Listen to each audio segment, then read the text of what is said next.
New week, new documenting the journey. Aggressive. You throw words like frag grenades. You just get possessive. I try to fight So, the learnings of this week. We got a few good ones.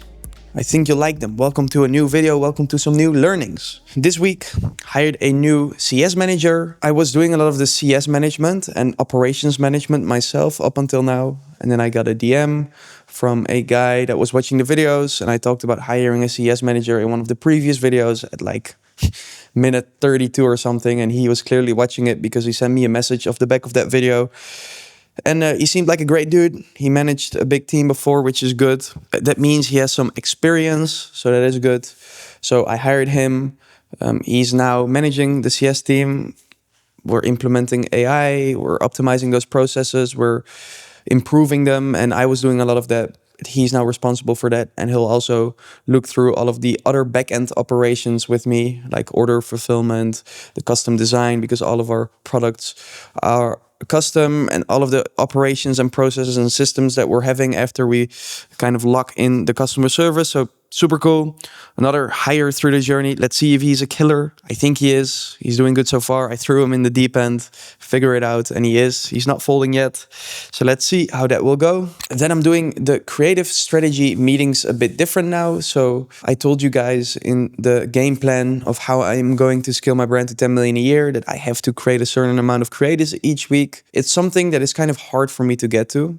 So for some reason, I procrastinate on it and I push it away, and then I have to do it all in once by the end of the week. And it was kind of something that was super hard for me to push through every week, and was really something holding me back because I just have to do the other things that I am good at or that do feel natural to me. And this, instead of like trying to force, I should figure out a system or a way so I can do them without so much friction and so that they actually get done every week. So how did I solve this? I am now doing creative strategy meetings each week. So there's 3 other guys, 1 creator, one guy that previously helped me with the emails that I hired through the journey, who is now also responsible for the creative strategy, and then another guy. And we come up with ideas in this meeting where we basically all prepare at least 30 minutes for the meeting, and then we just share ideas. We just spitball things and what do you think about this? What do you think about this? Oh, we could do that with that idea. And we just go back and forth. From this meeting, we come up with a bunch of different new concepts. And in there's one guy who was first doing the emails and now also doing this. He's good at it, and he wants to scale his own brand at some point and is helping me with these things part-time. He is responsible to actually take the ideas that we talk about in the meeting into actual briefs for our graphic designer and creative editor. So he then, after the meeting or the day after the meeting, goes through, we record it, he sees what are the best ideas, how do we actually turn this into a real ad. Then he writes the instructions. The instructions we write in Milanote, because you can easily put different concepts next to each other with examples and exact details on how to create the ad, because in my opinion, the leverage of an ad is in the concept and the instructions, and not the actual video editor or graphic designer fulfilling it. If you put enough thought and you put enough intention into a concept and instructions, that is what makes the ad winning, if that makes sense. And not a graphic designer graphic designing. No, he just has to follow clear instructions because X, Y, and Z. There's a reason why you do certain things, which is why you instruct in detail and leave no room for interpretation, which he's doing now. And this way, every week we're coming up with 6 to 10 new concepts. And then also we're doing a separate batch of iterations, which is a separate meeting with him and me where we just go through, this is what's working, this is what's not working. We can mix and match these things. And so we also have a separate batch of iterations each week. This makes coming up with new creatives, one of the things I set myself out as an action to do for this year, so much easier, because I just have to show up and come up with good ideas and discuss things, which is actually what I love to do. I love to come up with new ideas. There was just so much friction in actually executing the thing and writing the briefs and giving the feedback and all of these things, which is now way more streamlined. And this way it's super easy for me to come up with good ads. So find your own way to do this for the things that you think are hard to do, but that have to be done. Like, can you somehow make it easier? How can you delegate the rest so you only have to do the things that you like to do for that certain thing, which is actually where the leverage is in, the IDs, for example. Then let's see, I'm done saving on devs. No more small boy skill shit when it comes down to developers. I talked in one of the previous videos how the site broke again. In that video, I broke down the system that I will use to prevent the site from breaking again and losing money. I implemented that and I found a really good main developer, head of development that will do the bigger projects and do all of the fixing when needed and is quick and is smart and just a nerd, just like me, but then in development. Great guy.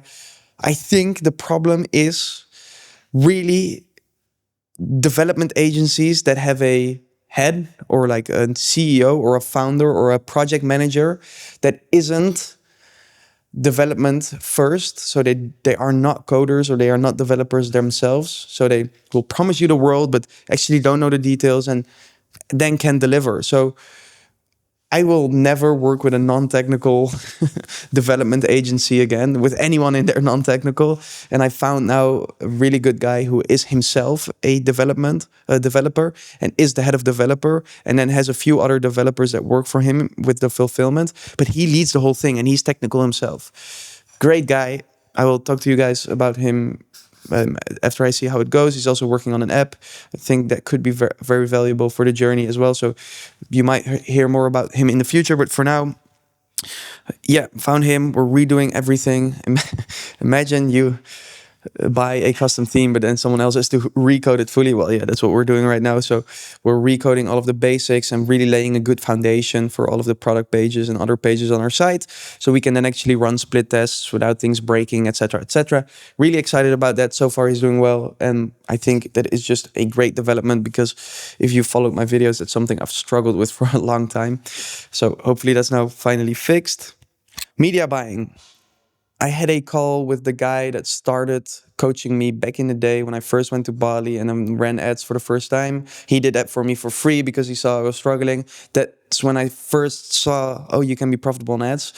Then after Q4, it dropped again. So everything died out again. So I had to still focus on my agency that I was doing back then to make some money, like an organic TikTok agency. Until that following year, I got back to Q4 and then I decided, let's go on ads.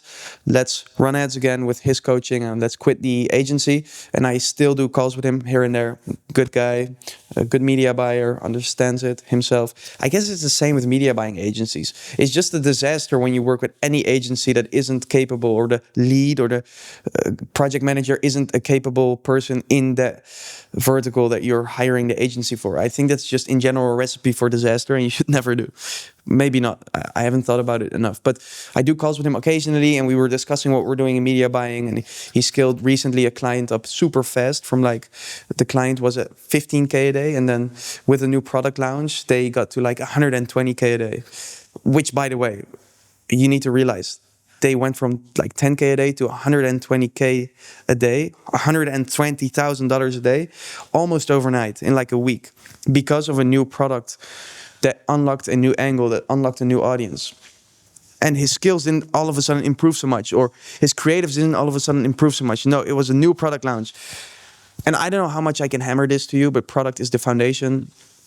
And you need to find a good product. That's what makes a difference. That sets you up for success. You can go back through my previous videos, why and blah, blah, blah. So I won't go into this again. But we were talking about specifics, what we're doing now. And, you know, Meta is getting really good. Like, it isn't that complicated anymore to do media buying. Whether you use a CBO or an ABO, it doesn't really matter. And I just wanted to make the point, because there's so many of these discussions on Twitter. Do you want to do bid caps, cost caps, lowest cost, CBO testing, ABO testing, Advantage Plus scaling, just scale the creative testing at the campaign? It doesn't actually matter. If you're starting out, then focus on finding a good product that will work regardless of this setup. If you find one that works regardless of all of this and regardless of any really good creators or whatever, then you know it's a good product. And then you can focus on the incremental improvements and testing what works best for your ad account, this bid cap or cost cap or whatever. But first, ignore all of that and find a good product that works regardless, that you see is profitable, without having that much, you know, nerd things done to it in terms of creatives or ad setup. And if that works, then that's a sign of it being a good product. And then you can worry about incremental improvements. That's just my opinion, though. Maybe I'm wrong. Maybe I'm not.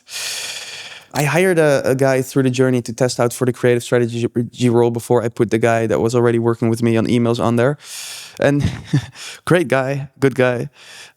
But he said, I don't think I can do this. I don't have the skills for it yet after a few rounds of feedback. And it just shows that it's not for everyone, putting a lot of pressure on people. The new creative or the new customer support guy, I threw him in the deep end. We were falling behind on support and he fixed it and he is figuring things out. So some people just handle pressure better than others. And I think the guy that I tried to hire will still do great. He's also working on his own brand, like most people that are working for me part-time in these very specific things like email, creative strategy, etc. But I don't think he really had the capacity to, dedicate the hours to it and to kind of get to, it to work well, I guess, because I put a lot of pressure on these young guys that I hire, and this was the first guy that wasn't really able to handle it, which was interesting. But yeah, all fine as well. I think he will do well. So that is just another note, I guess, that I wrote down. I have a few personal development things and learnings that I wrote down. As you see in this video, I'm here with one of my best friends. We're the only ones left here in Cape Town. And we are just in the house working. We are not really leaving the past few weeks. And his family now came over. He flew his whole family out. And it reminded me how important it is. And also how to be around family, I guess. Because I've told and talked to you guys about how I sometimes struggle and get into my autistic mode. And I think I'm figuring out more and more where that comes from. It has to do with expectations and things I think in my head and different things. It doesn't really matter.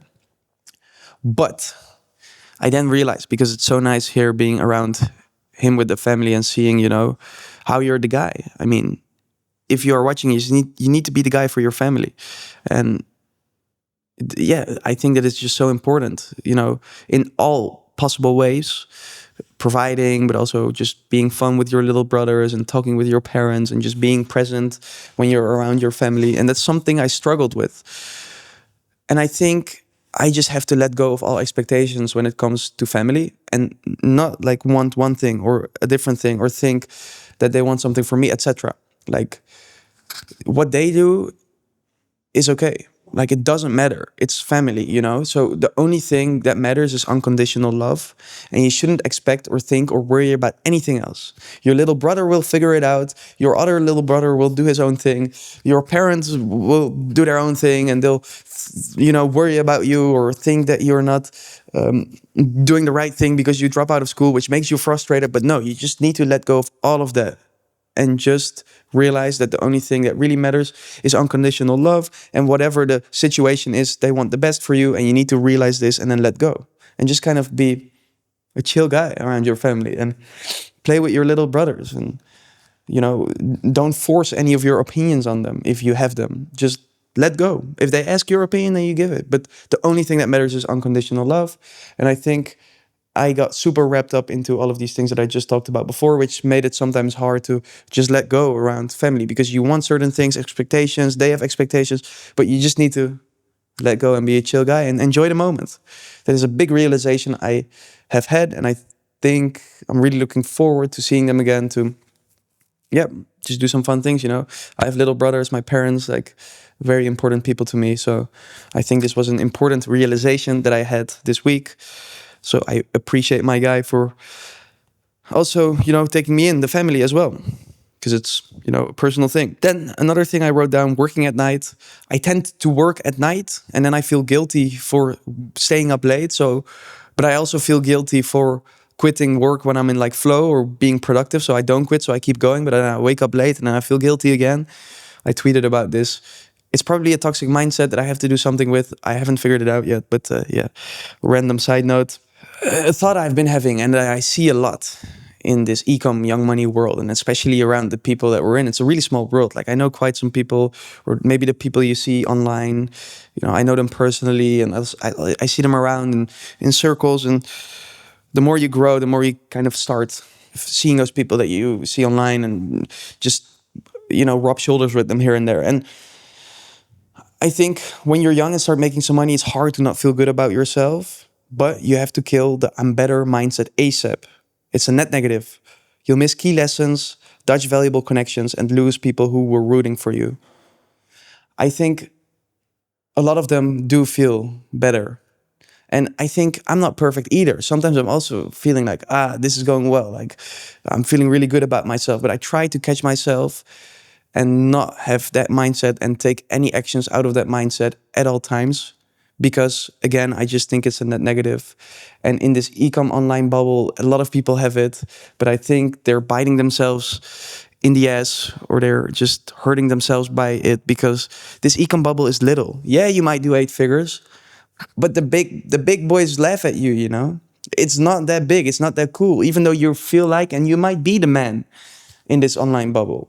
But to then keep growing, you have to set all of that aside and grow out of that bubble, which you can't if you hold on to that bubble and feel like the man in that bubble and you act like it.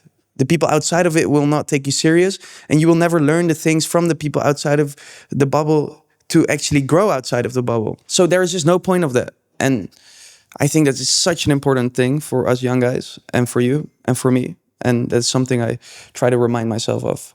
So I don't know, that might be helpful, that might be not. But I think even Albert Einstein or something, someone said it, how by the constant, like it's the constant wanting to learn and thinking you don't know anything, like the constant beginner mindset will have that person outgrow exponentially the person that grows to a place and thinks, now I know everything.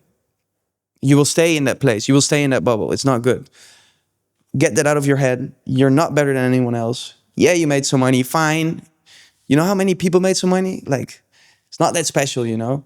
And if you want to keep growing, then I think that is very important. And I want to keep growing. So for me, it's important. I'm going to answer at the end of each of these videos or each of these clips a Q&A question. And I got the other day a question, I don't know the specific question, about how I hire, what do I look for, etc.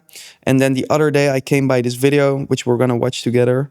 So I'm going to step aside and we're going to watch this video, if I can find it. Hire more autistic. Why, you might ask? It's simple. Weaponized autism is the cheat code for printing internet money. Tesla, Pokemon, even Mozart, all created by autistic people.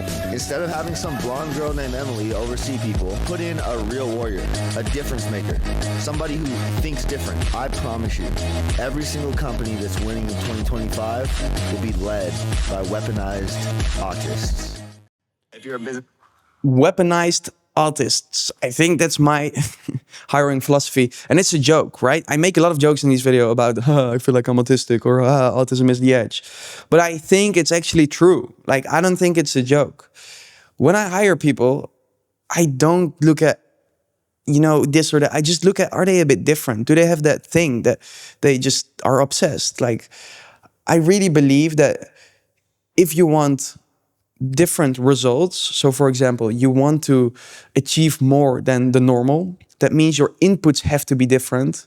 And that automatically is the case when you are a bit different. So if you look for hires, for example, or people to work with that are a bit different, you'll automatically get different outputs as well, because they do things differently, or they are so obsessed, or they just can think about that one thing.